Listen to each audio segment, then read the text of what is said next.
Hello. This film is part of a series of conversations I'm having with academics from Lancaster University's Department of Politics, Philosophy and Religion.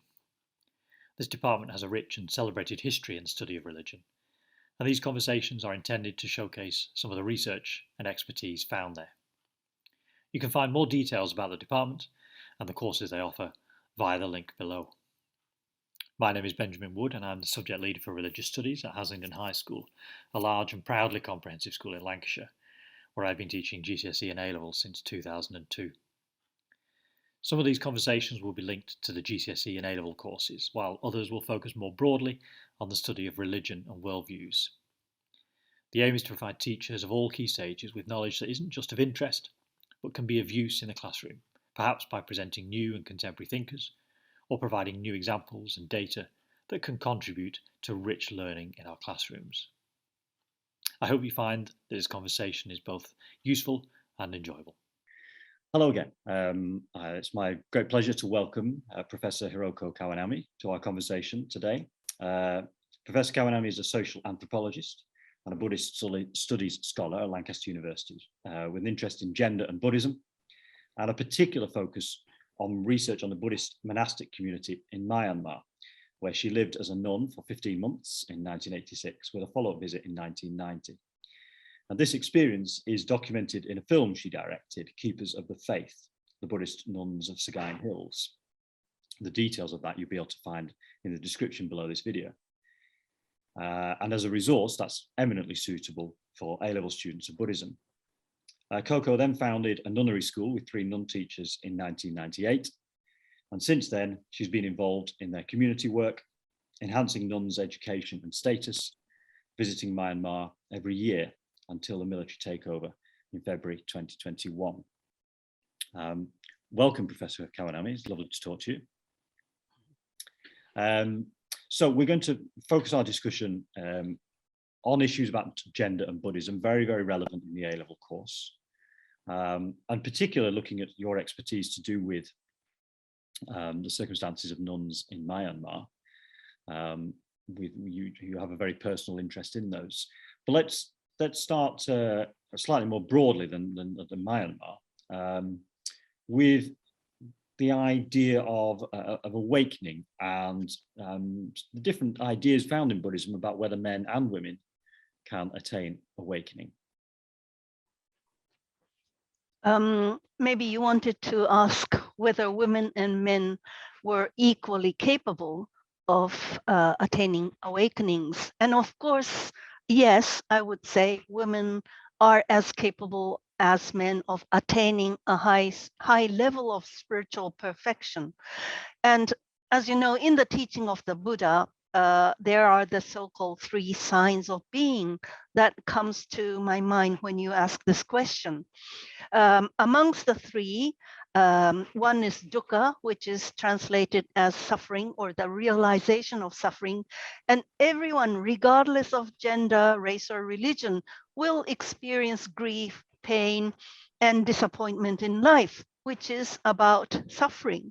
And besides, we are all bound to the transient nature of our physical existence, which is the second sign called anicca, that nothing stays the same. We all get old, become ill, and eventually die, whether you are a woman or a man. And then the third sign, which is anatta, or no self or not self, which may be the most difficult concept of the 3, especially for you when you are young. But the Buddhist teaching tells us that there is no soul, and the self is an illusory, and the self is an illusory concept. That is, there is no permanent or concrete self. And in this respect, one's sexuality or gender is not as concrete or even relevant to the practicing Buddhists. The important point is really to get on the right path described in the Eightfold Path and conduct moral deeds, practice meditation, and develop insight and develop insight, wisdom. So in Buddhist teaching, you can say that whether being a woman or a man is ultimately irrelevant in the pursuit of higher spirituality.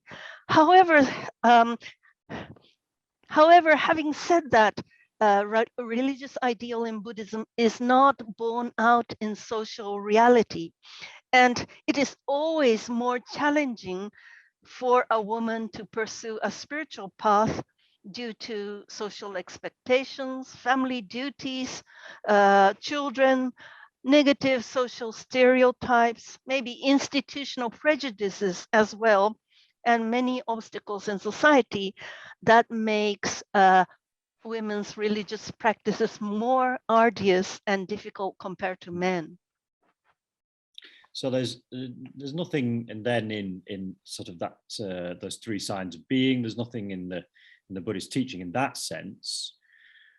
But there have been in the history of Buddhism, particularly perhaps if we look at the idea of women being part of the Sangha, there has been controversy. There has been those who view women as not or women should not be in the Sangha, that's not the role for a woman. So could you perhaps give us a little bit of the historical context, some of the controversies, and why for some Buddhists the idea of a nun is problematic?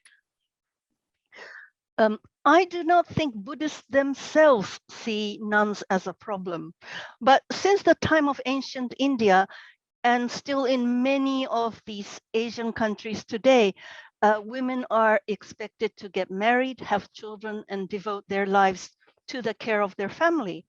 And you can also tell from the story of the Buddha himself that a man in ancient India was expected to renounce and move from a life of a householder to that of a renouncer as a kind of a spiritual progression.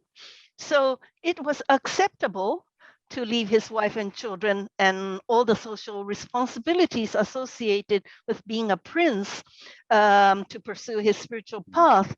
But such an option was not allowed for his wife and never for a woman. And moreover, you can say that women were expected to be dependent economically, morally, emotionally, and socially. This is depicted in the ancient book of Manu, stating that a woman should be dependent on her father, on her husband once married, and on her son when she has children. So here, women were always expected to be faithful and chaste, but not celibate and independent, like a Buddhist nun. In other words, becoming a celibate nun meant to opt out of socially prescribed womanhood. And that meant she was being defiant. She was going against the general expectations placed on women. So you can see that a Buddhist nun, although we might have a different impression, from their point of view, have really chosen to opt out of what has been expected on her. So so some people might argue that Buddhism is patriarchal. I guess from what you just said, you would question that, or at least there are perhaps cultural influences, or there are influences from outside the religion that maybe impact on this issue, but Buddhism itself maybe not patriarchal. I wonder whether you could comment on that. But also the idea that, so the eight, I'm hoping I'm saying this right, the Garudhammas. Mm-hmm. Again, these sort of additional rules, if I understand them correctly, additional rules for nuns, but that could be read as seeing women as inferior.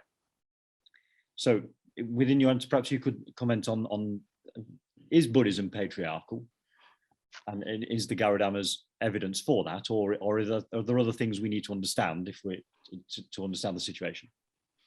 Yes, this is a very important question, and it might take me a little bit longer to explain this. But the Buddha himself was born into a patriarchal society. And that was the kind of environment in which he lived and taught and disseminated his teaching. So we have to understand that kind of ancient Indian context. And perhaps you know the story of the Buddha being initially reluctant to accept women into his monastic community when his aunt Prajapati Gotami came to visit him and asked him if she and her 500 female friends could join. And he eventually actually refused to accept them. And maybe the question is, why did the Buddha turn women down 3 times until his close disciple Ananda interfered?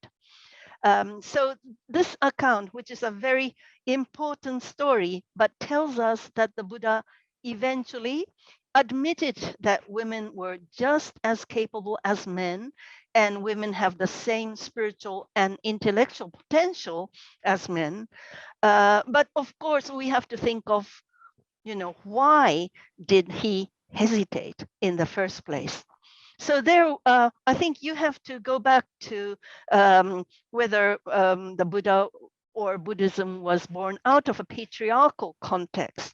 Of course, Buddhism emerged out of a period and society where there was little leeway, spiritual leeway for women in ancient India.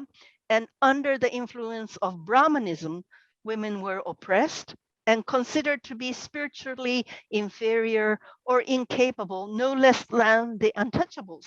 And women were not, sorry, women were not even allowed to enter holy temples or recite religious scriptures.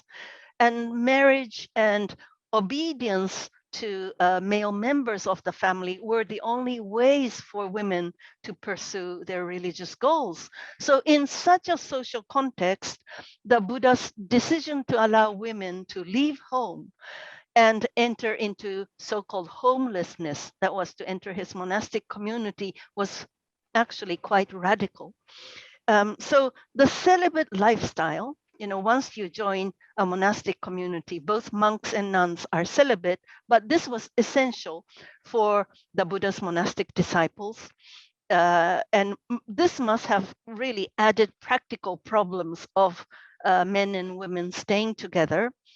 And since upon entering a spiritual life, women were looked upon as still both threat and temptation.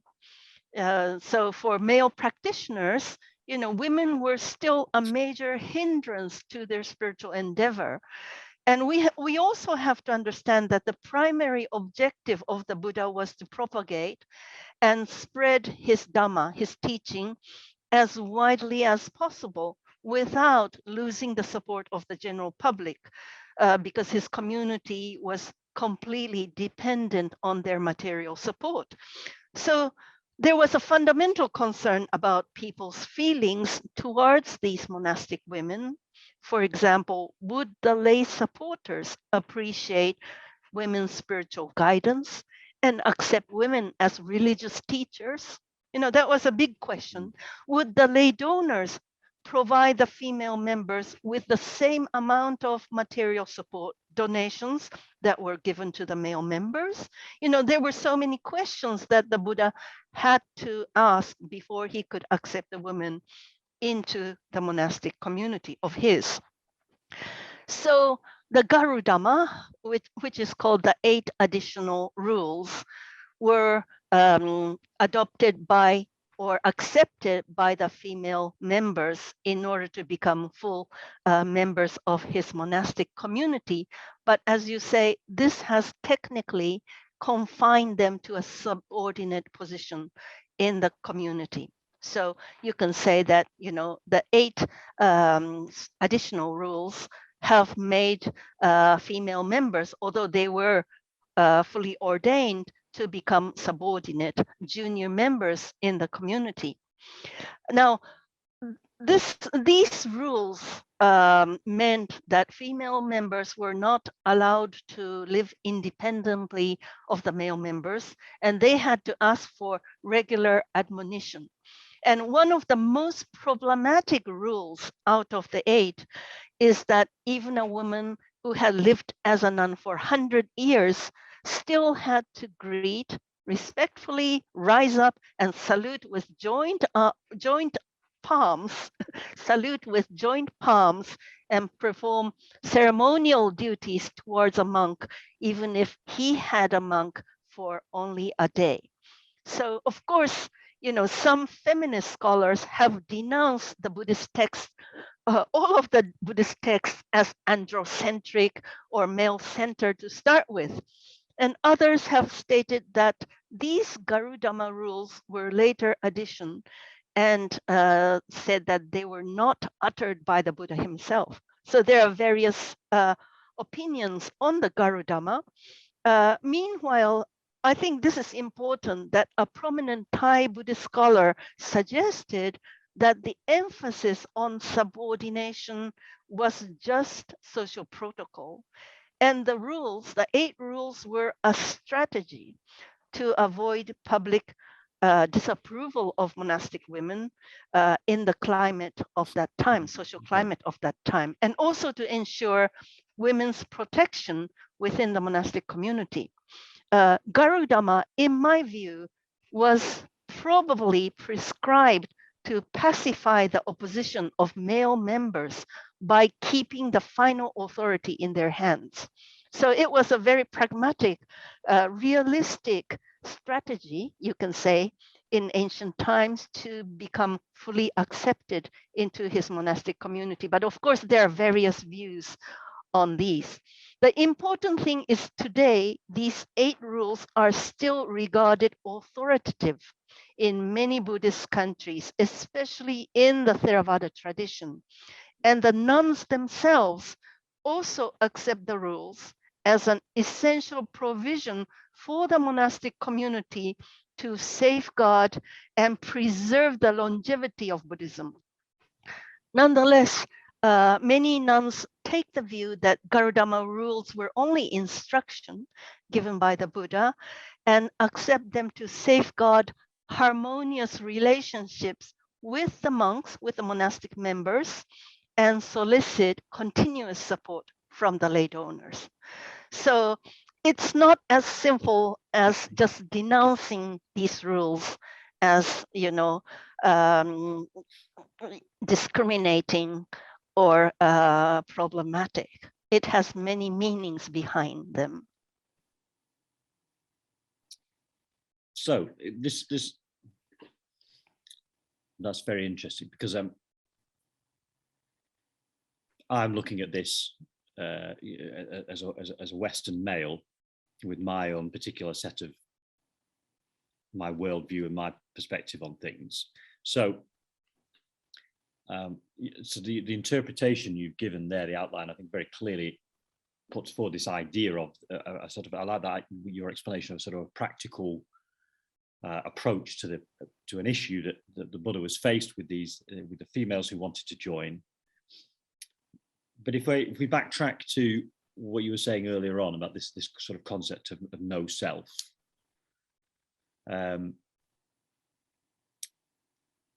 would within that, if there is no self, then gender is a construct rather than being a subject. So is the Buddha there is gender equality? If gender is a construct rather than, is gender equality something the Buddha would have been thinking about? One thing I must add is there is self in Buddhism. Otherwise, you will not even understand suffering. But there is not a self that is permanent. Right. So there is a self that is constantly changing, and also in a way, a porous self, an open self in Buddhism. So there is no tangible or permanent self, but there is still a self. Now you're talking about the concept of equality, which is probably very important in the West. But again, in Buddhism, it is not equality that is important, but difference. And difference is emphasized because everyone's karma is different. So in that sense, I would say, even though you might say, I am a woman or you are a man, but for a Buddhist, no woman is the same. And I would say that as an Asian woman, having come to UK as a student from abroad, I always have felt that, even though you might emphasize sisterhood and equality, I am inherently different from my English sisters. And there, the concept of karma is very important, because that according to the law of karma taught in Buddhism, of course, one's past action is believed to determine the present, and the present action would determine the future. So we're constantly working on our karma and also constantly working on ourself. On the other hand, I must admit that there's a prevalent belief in Asian Buddhist societies that one is born as a woman because of one's bad deeds in the past, or sometimes you are told that it's because of your bad karma you have become born as a woman. There are this kind of stereotypical belief that still seems to go around. And because of your bad karma, you have more hardship and you have more suffering. So in the Tibetan language, the term women is bad karma. So it does seem that, somehow the bad karma is due to your lack of good deeds in the past, and somehow makes women feel as if she has done something wrong. But of course, this kind of a notion that women are morally disadvantaged due to the lack of moral deeds she has done in the past sometimes seem to make women, especially in Asian societies, engage even more in merit-making activities.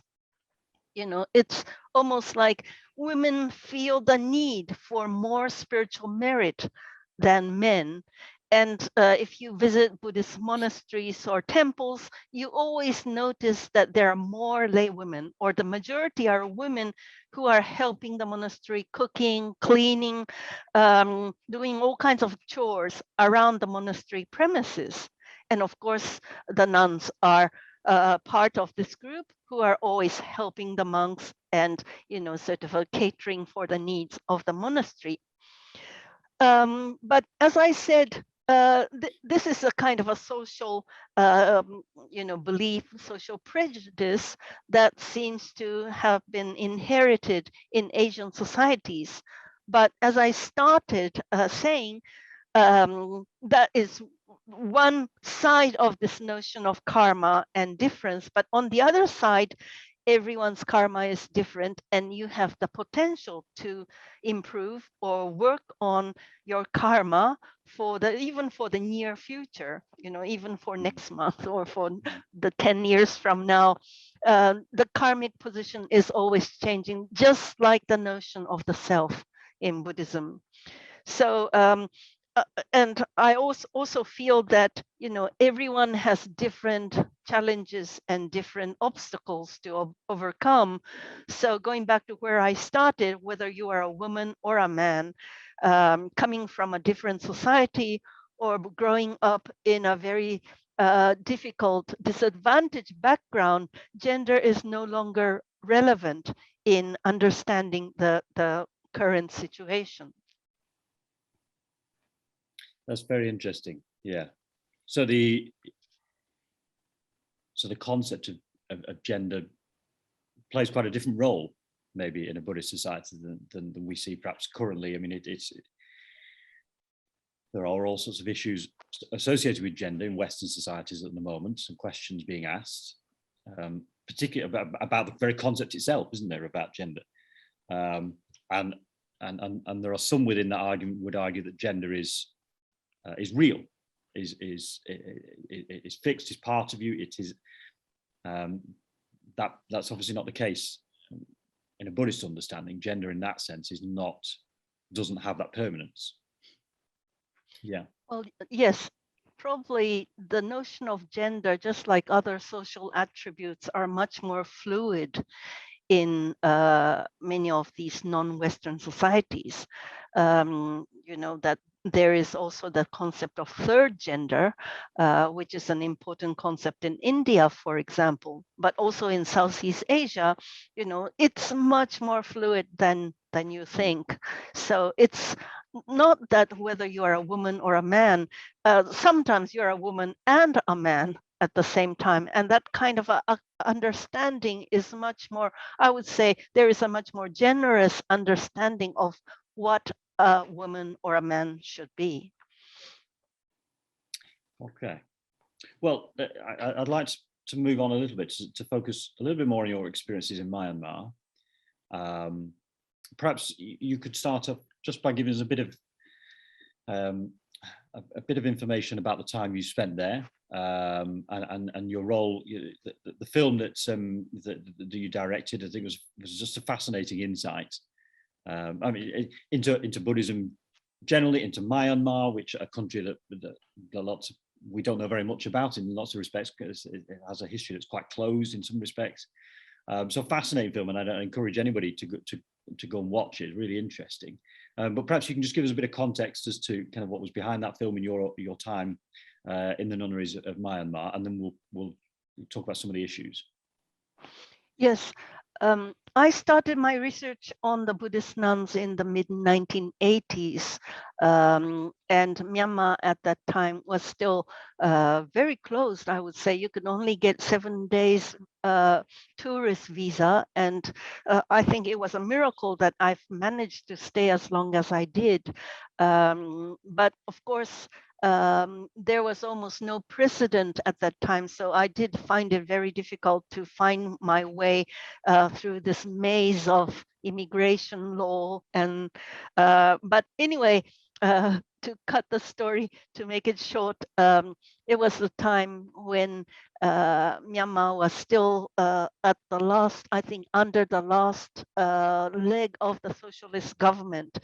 And it was quite safe, and everything was very cheap, and people did not know anything about what was happening to the outside world. Obviously, there was no email, no smartphone.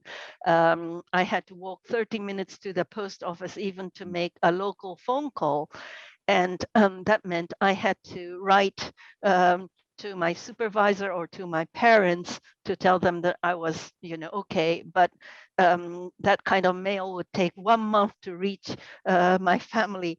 So in the end, I had to resign to the fact that I had entered a world which was almost like, something in a time capsule going back 50 or maybe more than 50 years. At that time, interestingly, I think 1987, the first International Buddhist Women's Conference was held in Bodh Gaya, India, to trying to uplift the position of Buddhist nuns. And that was probably the time when there was the ordination issue in the Anglican Church was also becoming, like attracted media attention in the late 1980s. And this also happened to Buddhist women, that many feminist scholars and activists noticed that Buddhist women's position were not equal to the monks. They didn't get enough donations. They were not respected. In fact, many nuns were downtrodden, and they thought it was very important to reintroduce the ordination lineage of the Buddhist nuns that had gone extinct sometime between the 11th to the 13th century in Southeast Asia. Now, there were still Buddhist nuns, ordained Buddhist nuns in East Asia, like Korea, Japan, Taiwan, but the number were very small compared to a large number of so-called precept nuns in Southeast Asia. So in Myanmar or Thailand, Sri Lanka, the majority of nuns were 8 precept observers. And a few were 10 precept observers, which meant, these nuns did not handle money. But of course, that was a tiny minority. Majority were 8 precept observers. And one thing I've noticed, that there was a large number of them. Even though they were not highly ordained, many village girls found that kind of a option, an alternative to going to state schools, they could join a nunnery to become educated. And even today, the majority of Buddhist nuns in these countries are from these rural agricultural communities where compulsory education stops after primary school. And after that, girls will stay at home or get married and help their family or parents. And that is it, for the rest of their lives. So joining a Buddhist nunnery, just like in medieval Europe, was a viable option to find a way out of this monotonous village life and become educated. And also, you would become respected, you can become a teacher, become established. It was a vocation. So that was the kind of environment I first found myself in. And I really wanted to, I'll start again. One thing I noticed was that the nuns who were in the nunneries were quite young, you could say teenagers, and they were so eager to learn. And there were also some very good nun teachers, probably not known from the outside world, but everyone was so eager to learn somehow, but they couldn't enhance their social position. So my whole research was to find out how to, or what were the reasons why the nuns always lagged behind. And despite all their motivations and passion to study, why couldn't they, become respected like the monks? So that was why I started my research and, wrote about in my later publications. So, so as you say, it remains the case that the numbers of nuns in say Myanmar are quite substantial. That fewer than monks, though. There are still more monks than the nuns. Is that the case, or? Well, I would say 7 monks to 1 nun. Right. But the monks, there are today 250,000 monks, vocational monks in Myanmar. So that is quite a large number. Okay. So again, picking up on some of what you've been mentioning already about the ideas of equality, is there a sense in which the nuns in nunneries in Myanmar are in any way influenced by a sort of Western concept of equality, or the fact that it's quite a closed country in some respects maybe means that they're entirely unaware of that? Yes, you are right, because not only that the nuns are from these rural communities, but the reason why they become nuns is that, first of all, they come from very religious families. Joining a nunnery gives them an opportunity to become educated, but they do represent the conservative segment of the monastic community to start with. They're not looking towards the outside world. They're trying to look into their internal self, and they're not that interested in the outside world, especially outside of Myanmar. Besides, it's only the last 10 years that Myanmar has become open to the outside world, since 2011, and then it closed again last year. Only 10 years of, political reform and some kind of a democratic government was in place. But this means that the nuns and the majority of people I interviewed were firstly against the idea of introducing the bhikkhuni lineage, because they thought that was almost impossible, and prescribing to the traditionalist standpoint that once the lineage has gone extinct,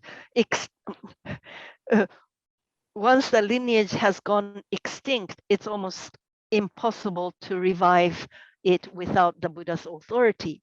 And it is true that the majority of these nuns did not know anything about the international movement to revive the bhikkhuni lineage. Besides, you have to know English in order to access that kind of information. Yeah. And in nunneries or monasteries, they don't teach English. They only learn the ancient Pali language and also the Burmese for those people, those nuns who come from the ethnic minority communities. So they would not be interested to start with, and they would not have access to that kind of international information because the movement was largely initiated and led by English-speaking Buddhist nuns.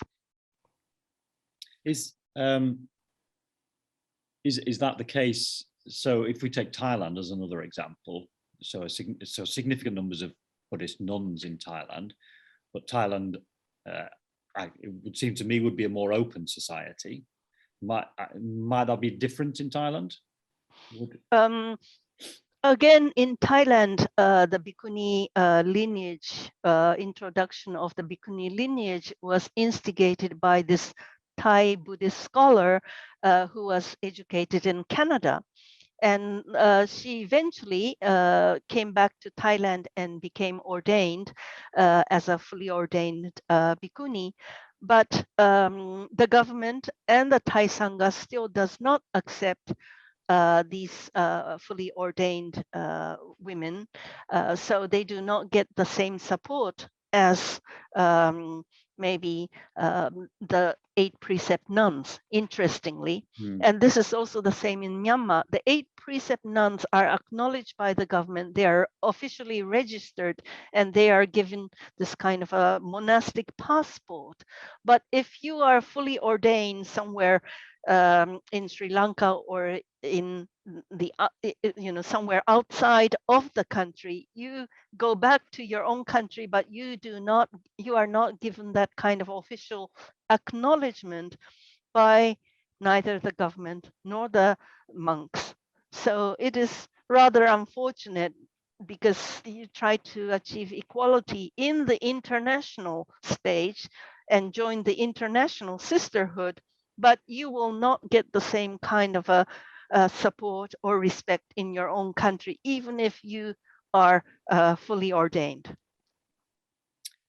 And so just one final question then. That's interesting, the idea that sort of your status in one place might not translate therefore to status in another.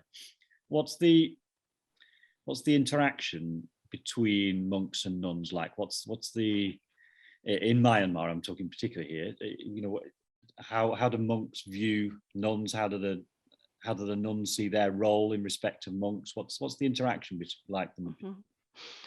I think it might go back to what I was saying about the importance of difference, because if you are equal to the monks, and if the nuns try to, achieve empowerment in that way, there will be competition, and there will no longer be this kind of a harmonious relationship they have at the moment. Of course, nuns are junior to the monks, and the monks have the responsibility to protect and teach the nuns. And that's how they work together, almost like a family.